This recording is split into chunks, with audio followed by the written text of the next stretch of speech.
Someone's made co-host. Ah, okay. Okay. No. Hi, you're back.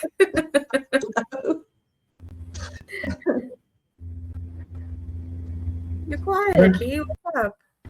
Good morning. Hi. Hello. Hi. Hello. I'm just finding myself getting the tea. But good morning. How are you, ladies? Good. How are you? I'm good. You're looking very pretty, Natasha. Ooh, ooh, Yeah. ooh. Lady of the hour.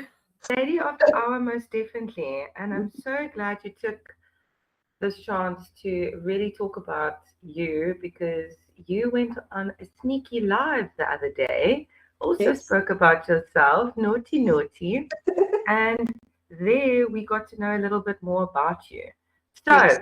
what's this book that's coming out soon? What's this? What is it? Tell me about it.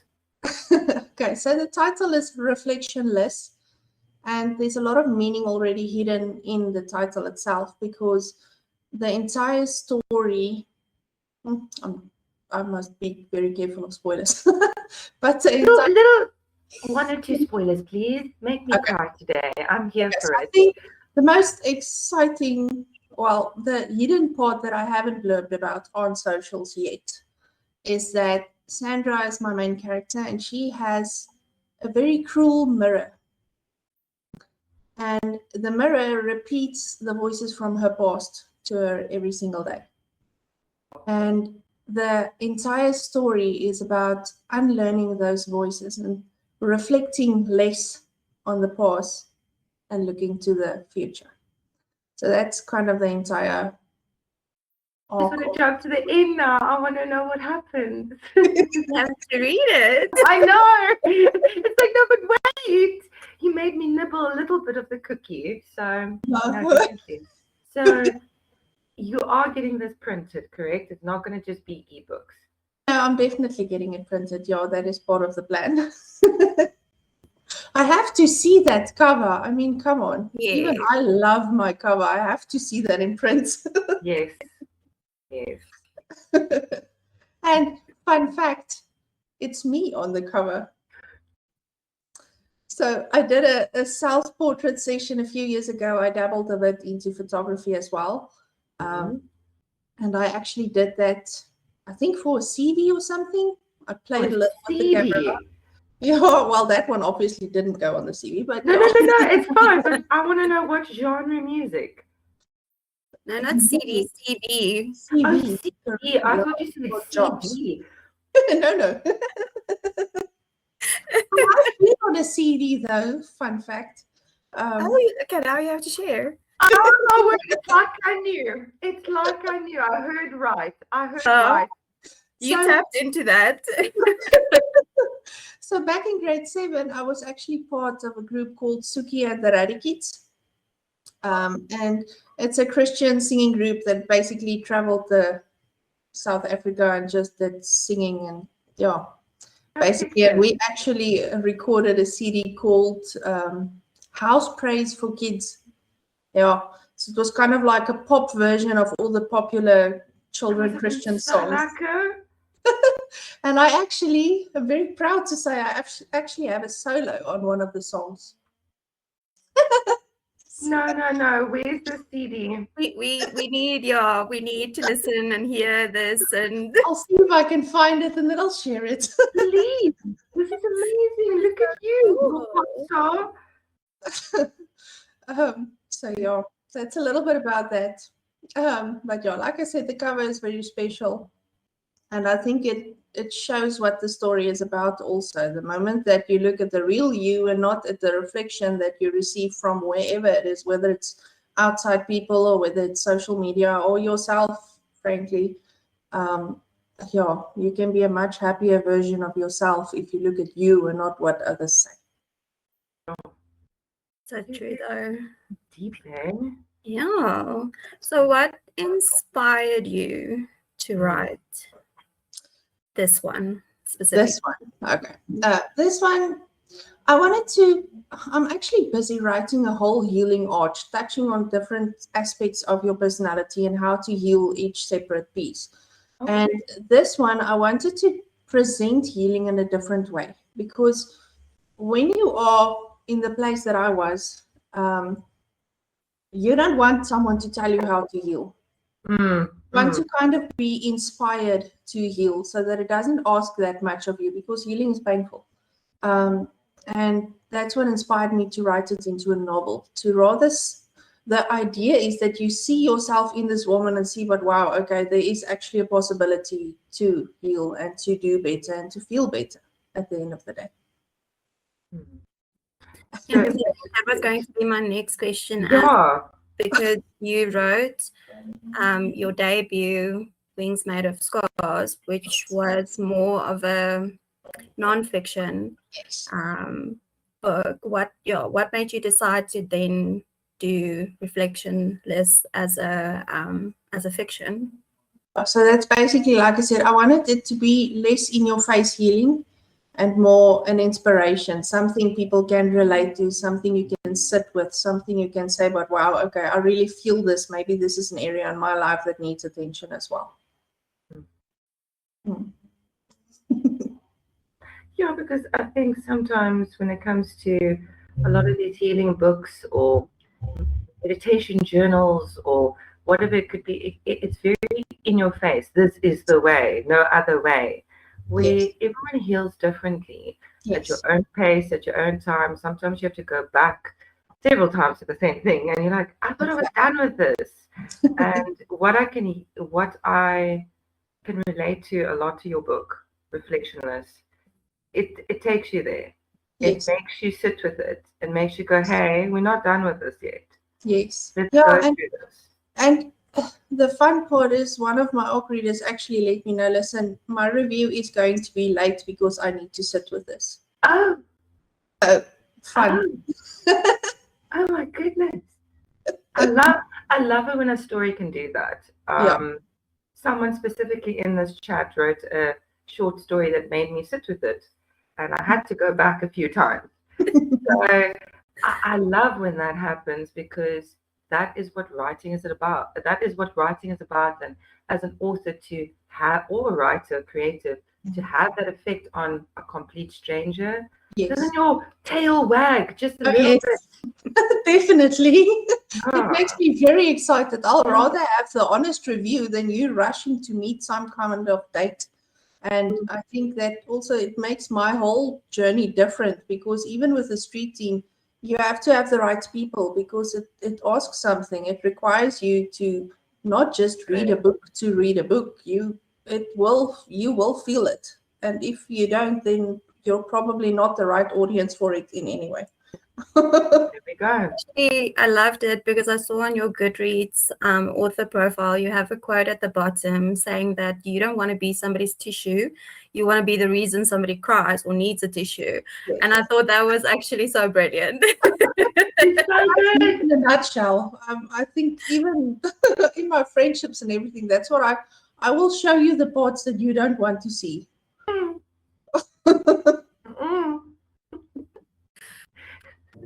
Yeah, I saw it before you saw it, type of thing. Yes, exactly. That's awesome. And yeah, Reflectionless is coming out the end of the month. Oh, the 30th of May. I'm very excited. Do you have anything big planned for the release?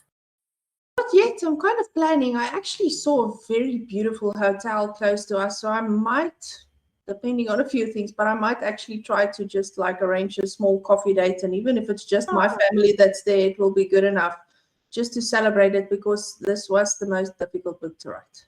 I can only imagine. Please celebrate every little win. So do the hotel. Go for it. Sorry, I've got my hooligans here at the background, so if I'm quiet, then you know I've muted myself. I know you did do the live the other day where you kind of introduced yourself and spoke a little bit more about who you are, but for anybody meeting you for the first time, how would you describe yourself to them?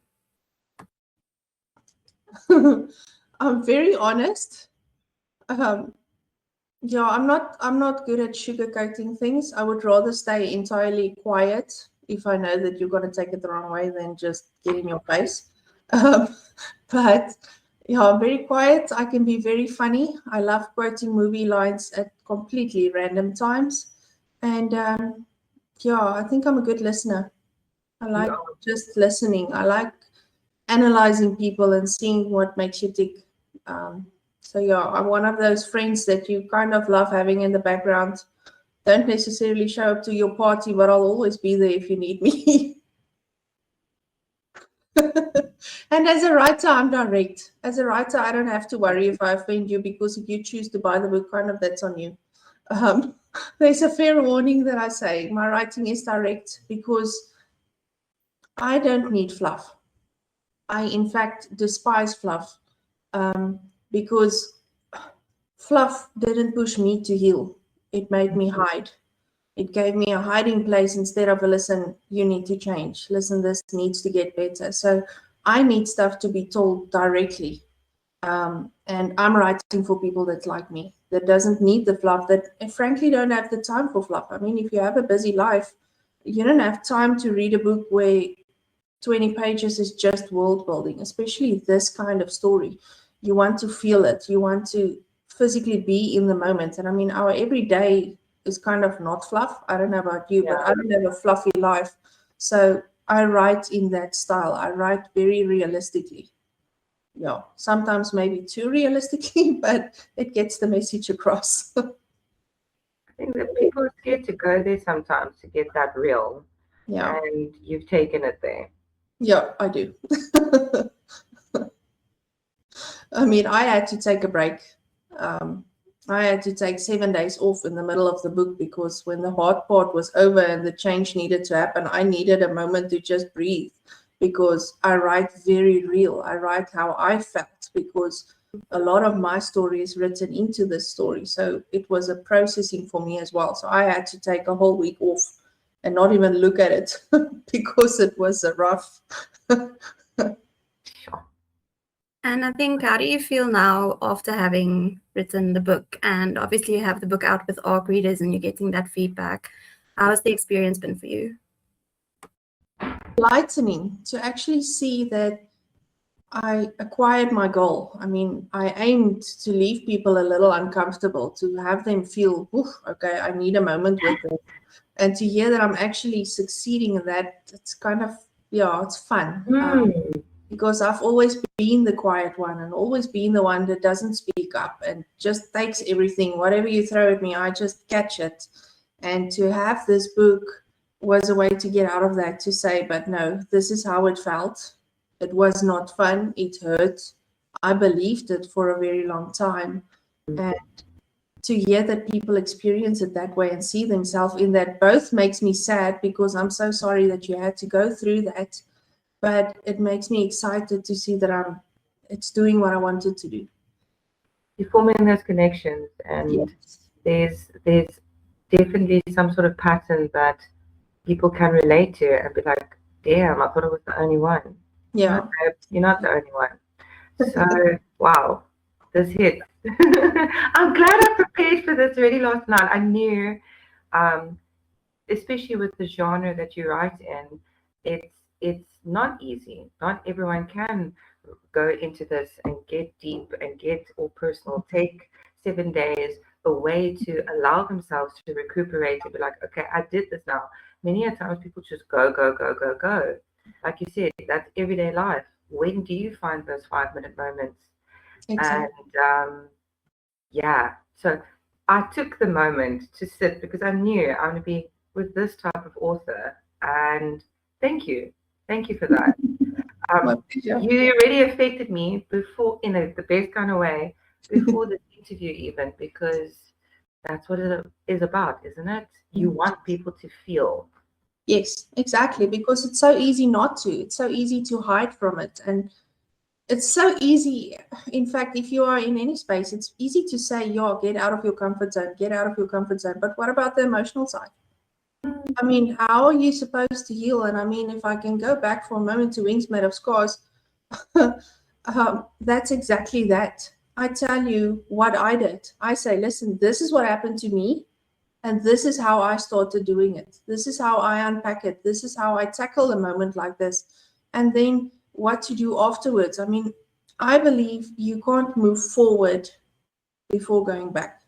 A lot of people say you push through and you just go. I don't believe that's correct, because to adjust to what's happening in your life, you build a different version of who you really are to adjust. And that's why I use the butterfly and the moth. Your moth version is a fake version. It chases fake highs. It's not the real you. And if you don't go back and break down that moth version, you will never be you, and nothing will ever feel natural. And I think that's what people need to realize. And that's why I wrote that book, because I saw in my everyday life, the people that I met and just my friends, and it was just people don't know who they are, but they don't realize to know who you are, you have to go back. You can't just go forward. You can't. It won't heal. You will never heal if you don't go back. You have to start back at the beginning, that innocent little baby face that thought the world was the best place ever and so excited and smiling at everyone. You have to go back to that, because otherwise nothing will ever feel natural. That's just the reality of it. So if you had to give advice to a new author who wants to get into this genre, where would they start? How would they start? Step one, prepare yourself mentally, because you're going to hurt your own feelings. Okay. That's step one. You have to be ready for it.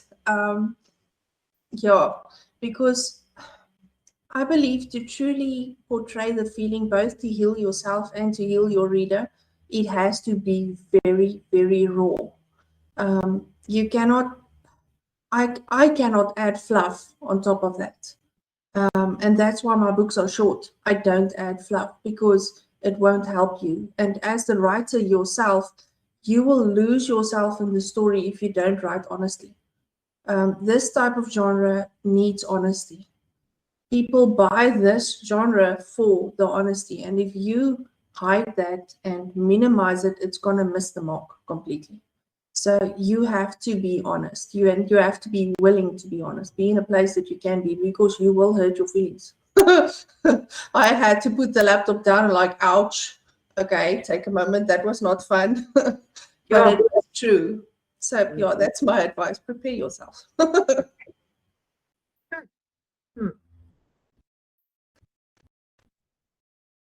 I'm like waiting for a time when you get noise in the background. To pop on and say something. That's great advice. I think is that the same advice that you would give yourself if you had to start this journey again from the beginning? Definitely. I was not prepared. I mean, I woke up one day and I knew I had to write this book, and I wrote this book, and every chapter that I finished, I was like, whew, okay, I need something. Give me sweets, give me something. I need a moment. And I think when people read it, they feel the same. And that's the feedback that they get. They're like, you do one chapter at a time, and it's not long chapters, because you cannot handle that much. And you have to be aware of that. I mean, I cannot write a 2,000-word chapter with the stuff that I write. You will not be okay. You just won't. So some of them are 300 words. They are short. But after that chapter, you put it down and you're like, oh, okay, that was enough. So I write mostly a chapter a day, sometimes just half a chapter if I do that, because I can't do more. It's too much. Even for me as a writer who already been through that and already started healing that, it eats. It eats. So you're saying you're good with short stories? Oh, actually, funny. 300 words. So I'm thinking, maybe you're good with short stories then. Yes. So you more of a. So when you come to your planning with your writing and stuff, are you more of a gremlin, or like chaos writer, mood writer, planner? Yes. I like to think that I'm a planner, but I'm not. I'm just as surprised as a reader. Most of these chapters with reflection lists, I was laughing out loud. I was like, okay, I did not see that coming. Where did that come from? Because I think it's the one area in my life. I'm kind of a control freak in most areas. So when it comes to my writing, I don't allow myself to be. I allow myself absolute free reign. So the words flow without me thinking about them. And then I read them back and I'm like, ooh, okay, where did that come from? I did not know that was there. So yeah, I think I end up more on the chaos scale of that. But there is some planning. I think I know what I want the story to achieve more than actually planning out the whole thing, because Reflectionless End, it changed like 5 times. So did the cover, because the story evolved into something completely different. There was a lot of covers for this book, which is why I didn't really do a cover reveal, because I kept changing it. Too many options. Too many choices. I had to have the finished story first. I had to see where it was going to go by itself without me doing anything. So in terms of, okay, obviously not entering spoiler territories, but you say now that the story's ending changed quite a bit. Yes. Where was it going to go initially? Initially, I wanted it to take a bit of a romantic twist. To actually fall in love with the main character, Will. And yeah, Will is actually based on my husband, because he was the hero in my story. So I initially thought it was going to have a bit of a romantic twist, but it did not go there at all.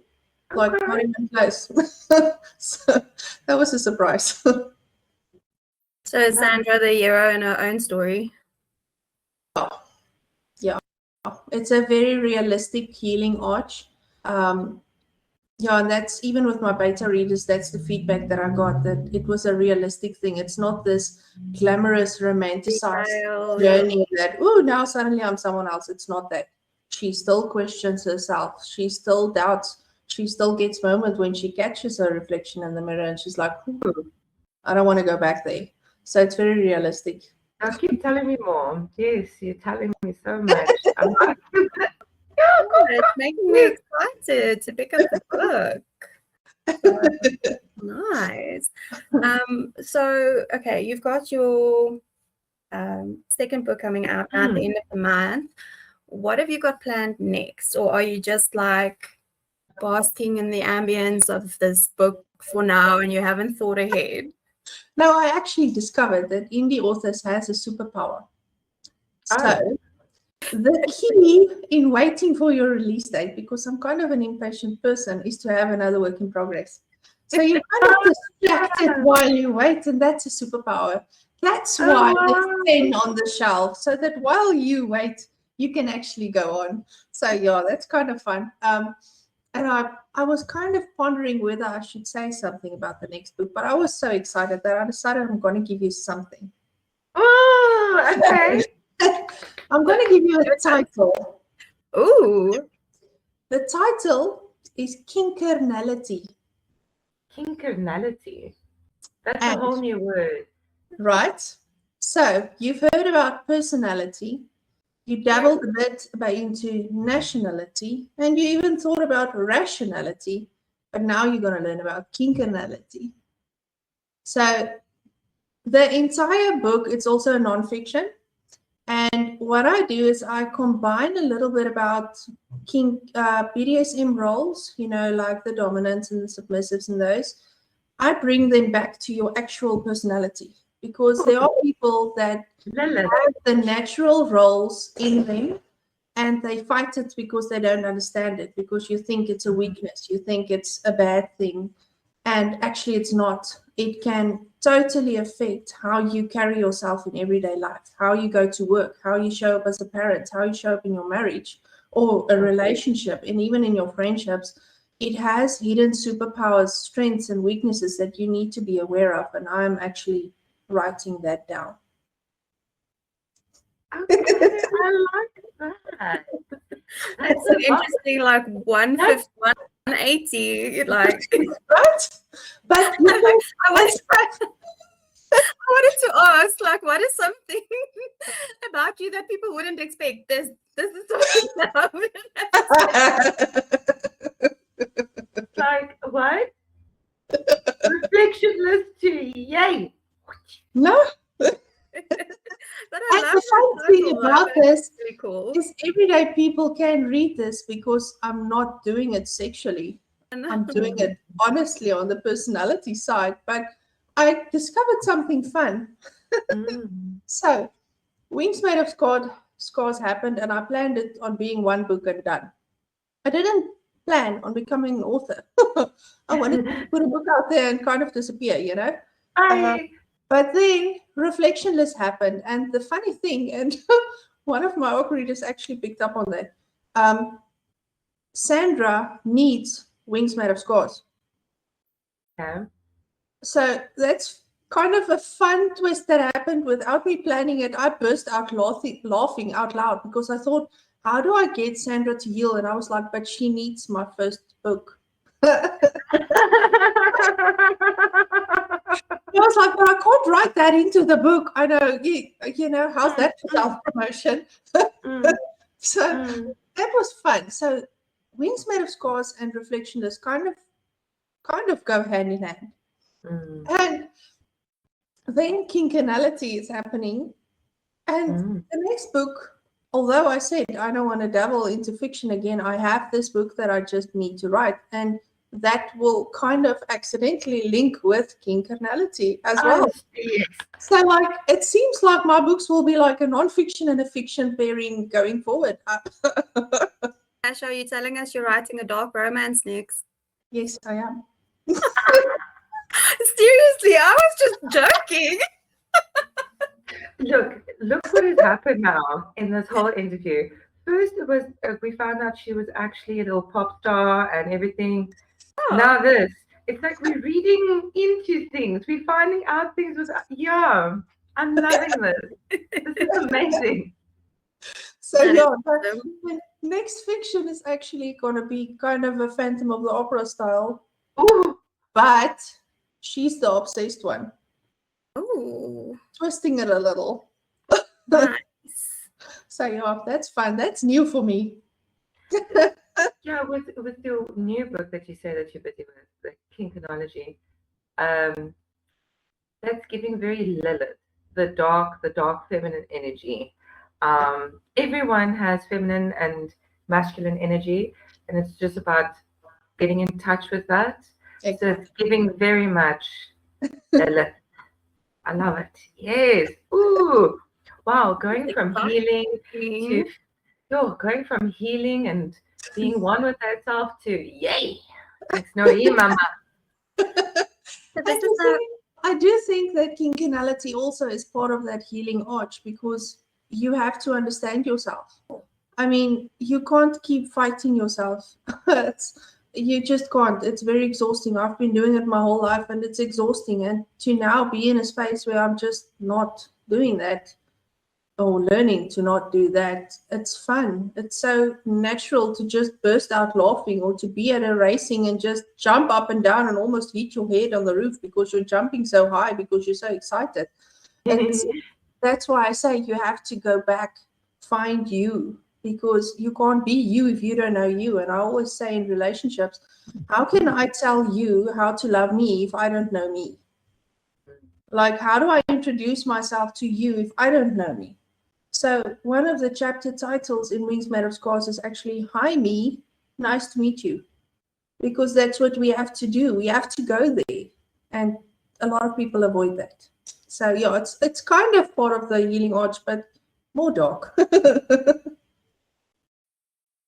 I think you're going to make a lot of people very happy with that as well.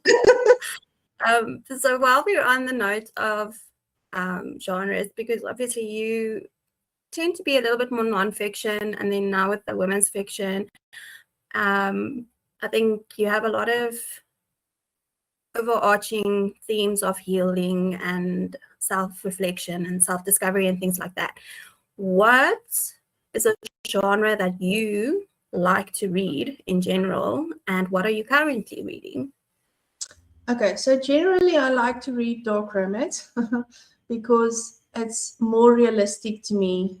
Even though unrealistic things happen, the physical relationships and the physical story is much more realistic than a normal romance, for instance. There's and even fantasy. I struggle with stuff where I have to think a lot because I'm a control freak and I'm realistic. So it's hard for me to dive into a world of dragons and stuff. I enjoy it, when I do get it, but it's not something that I chase. But at the moment, I'm reading Raising a Supergirl by Sinead Tuck. I'm taking my time with that one because it's sweet, and I am raising 2 strong daughters, so I need that for me as well. And then I'm also busy with Held from Angela Candler. So that's what I'm currently reading. But next up, I am just waiting to go to the library, but I want to see if I can find the original Phantom of the Opera, because I recently discovered through my research for writing this new book that the movie was actually very far from the original novel. Yes. So I want to see what the actual story was and where it actually started. It's beautiful. Have fun. I can't wait. Awesome. Okay. Lee, do you have anything from your side? From my side, I have so many things, but I just want to give everyone a chance to like have their moment. And I'm in awe. I'm in a bit of shock because it's just like new thing. I'm like, what? We didn't know this. We didn't know this. This little assassin. There's so many assassins. Well, I've noticed. it's usually like the quiet ones that surprise you the most. Very, very much. So, this is one of my favorite questions that we love to ask the authors is reflection list. Sarah. 2 a.m. Yeah, Sandra. Sandra, sorry, my bad. Sandra. It's 2 a.m. You get a message from her. What does it say? It says, I can't do this anymore. Oh, and your reply? Just one more day. One more day. We got this. You got this.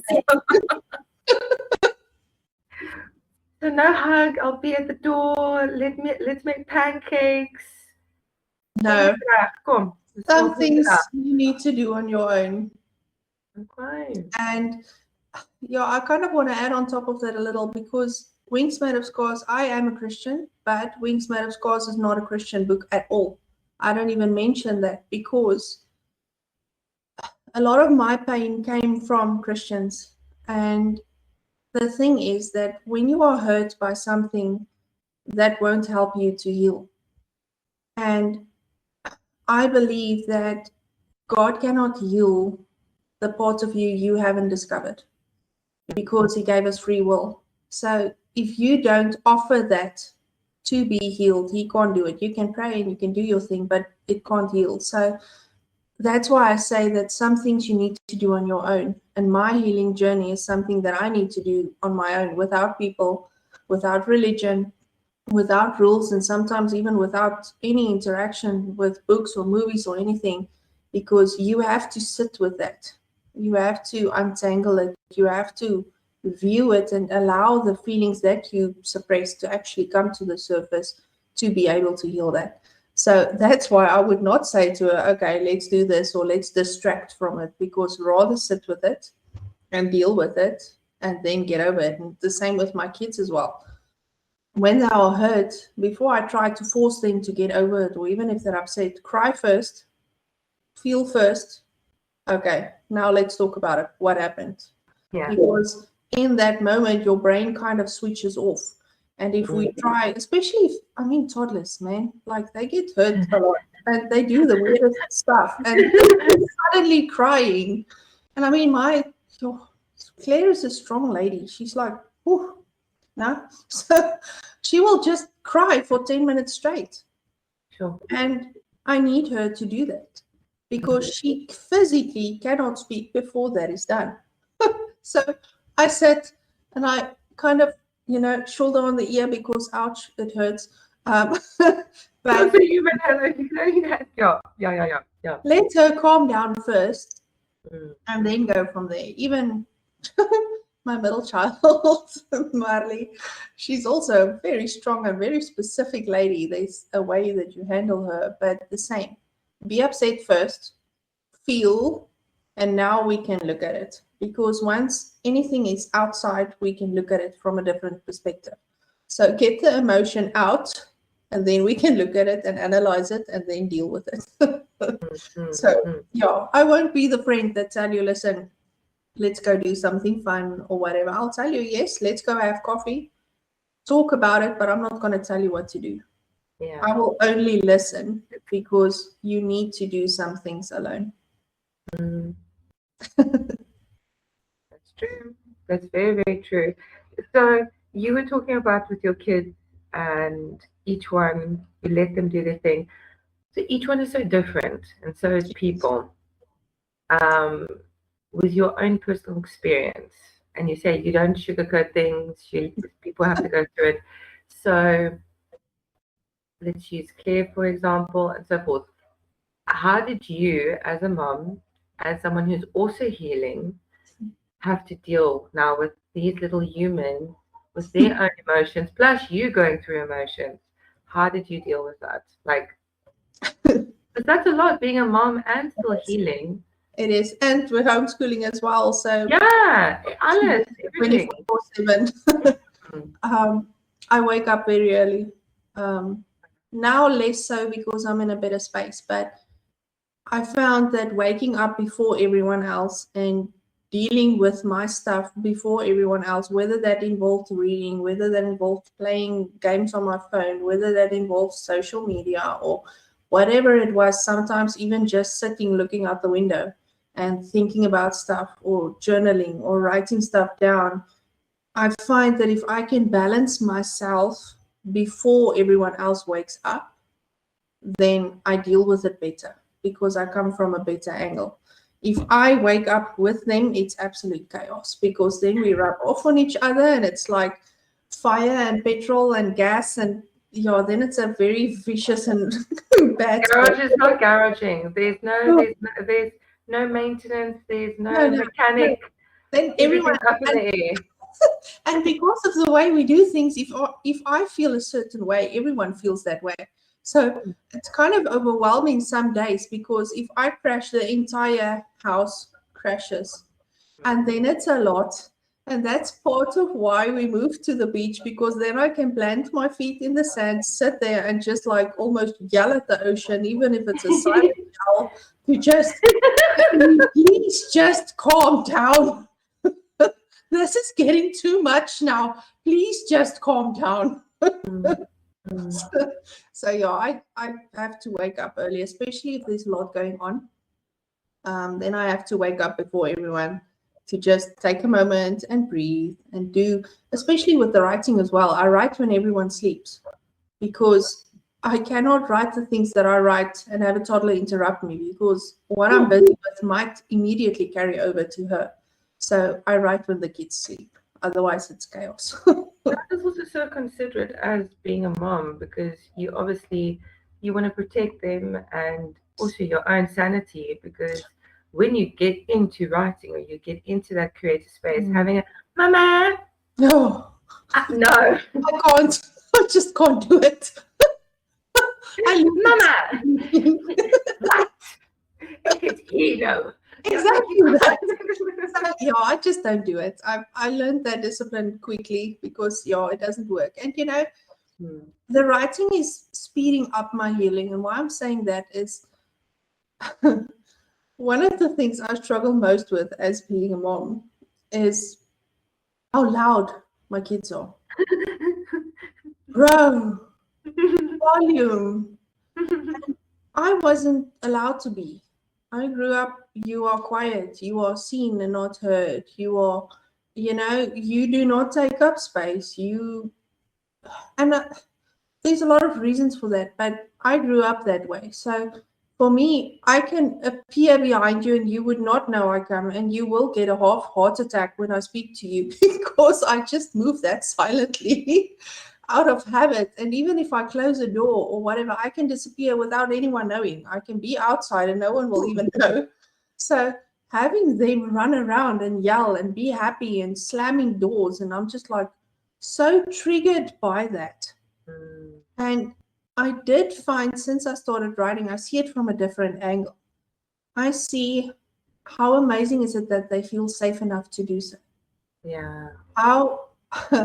And that really makes me emotional because they get to do that. They get to take it. They get to be loud. Even if I'm losing my mind,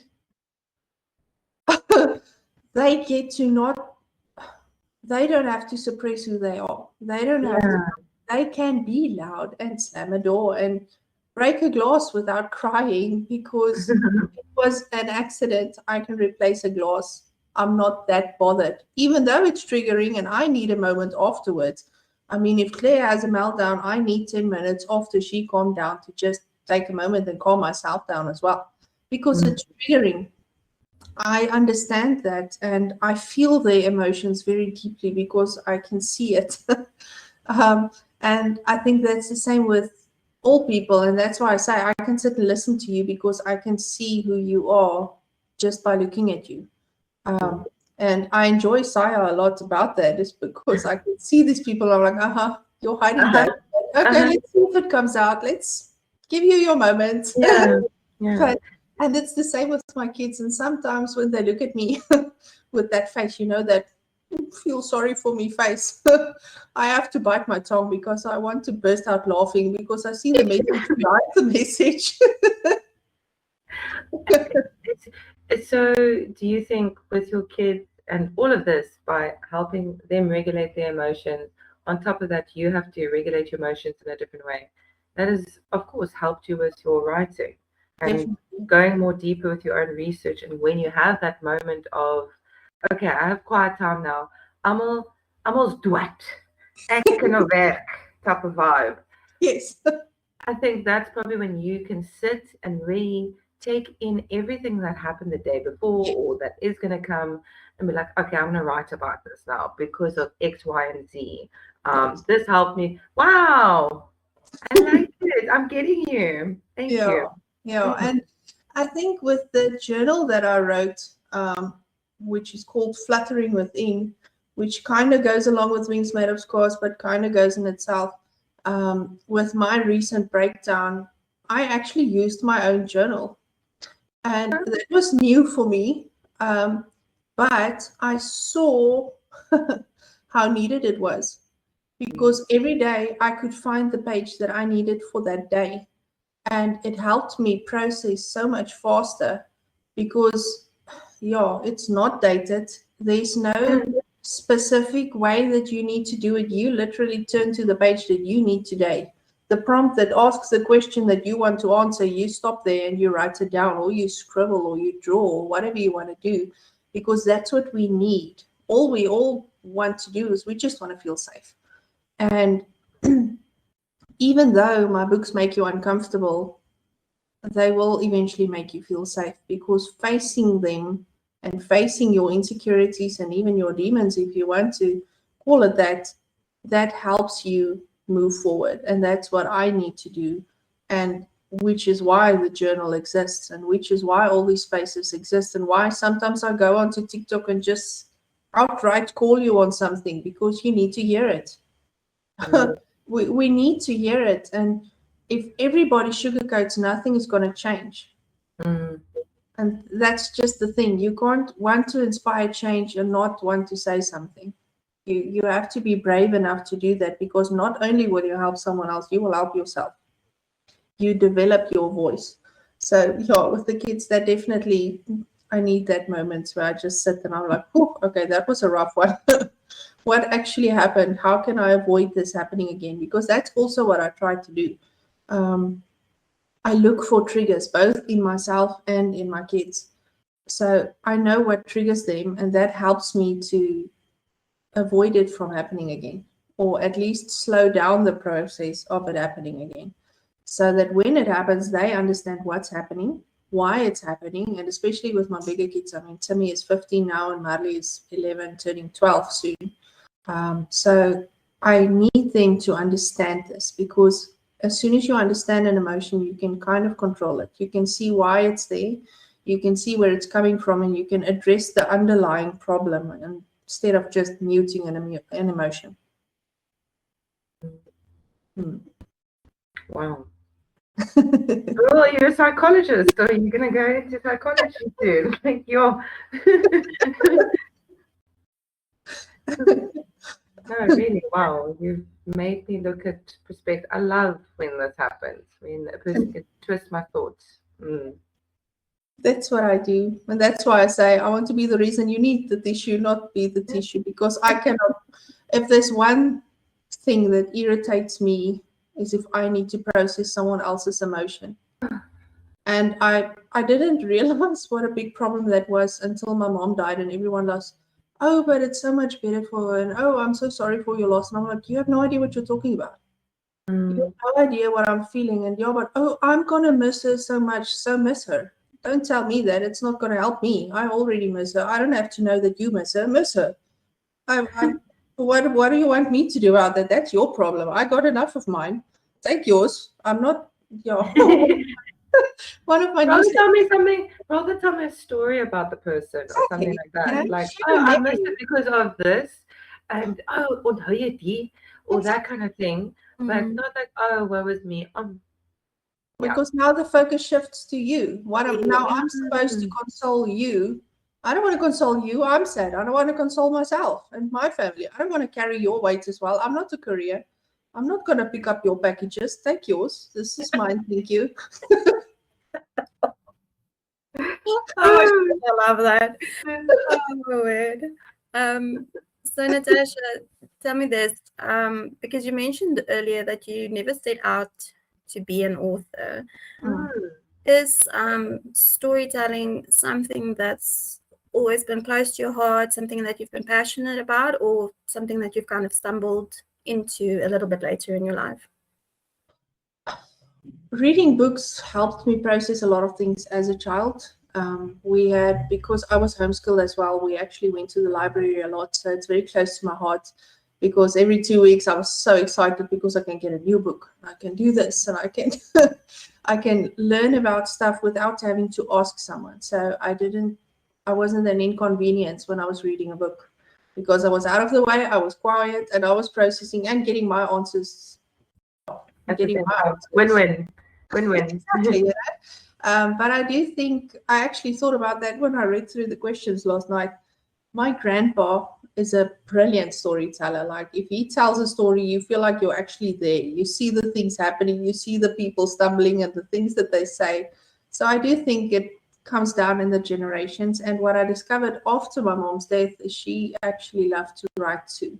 And I didn't know that when she was alive at all. I received one of her high school books and she actually won competitions with writing stories, and I did not know that about her. So Wow. it's kind of special because it's something that I can share with her even if I can't share with her. So Wow. that's sweet. Something that brings you closer, yeah. Definitely.